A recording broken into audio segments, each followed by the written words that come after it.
সাবেক প্রধানমন্ত্রী ও BNP chairperson Begum Khaleda জিয়ার মৃত্যুতে আন্তর্জাতিক মহলে শোকের ছায়া। প্রতিবেশী দেশ ভারতের পক্ষ থেকে শোক বার্তা পৌঁছে দিতে বিএনপির ভারপ্রাপ্ত চেয়ারম্যান তারেক রহমানের সঙ্গে সাক্ষাৎ করেছেন ভারতের পররাষ্ট্রমন্ত্রী ডক্টর এস জয়শঙ্কর।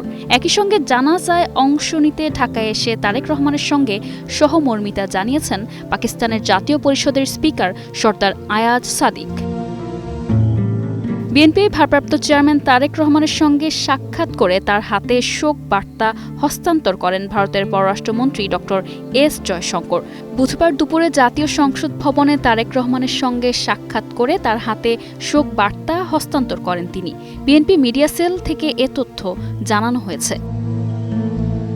অপরদিকে বিএনপির চেয়ারপারসন ও সাবেক প্রধানমন্ত্রী খালেদা জিয়ার জানাজায় অংশ নিতে ঢাকায় এসেছেন পাকিস্তানের জাতীয় পরিষদের স্পিকার সর্দার আয়াজ সাদিক। যদিও পাকিস্তানের পররাষ্ট্রমন্ত্রী আসার কথা ছিল, তার পরিবর্তে স্পিকার সর্দার আয়াজ সাদিক এসেছেন।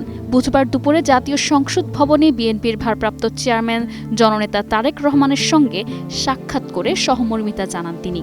বিএনপির অফিসিয়াল ফেসবুক পেজে দেয়া এক পোস্টে এ তথ্য জানানো হয়েছে। সাক্ষাতের সময় তারেক রহমানের কন্যা ব্যারিস্টার জাইমা রহমান, বিএনপির স্থায়ী কমিটির সদস্য আমির খসরু মাহমুদ চৌধুরী, সালাউদ্দিন আহমদ সহ দলটির নেতারা উপস্থিত ছিলেন।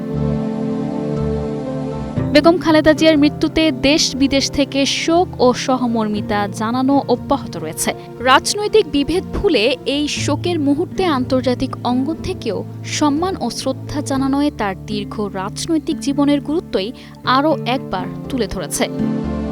নিশা আলম, নিউজ ডেস্ক, 21 টেলিভিশন।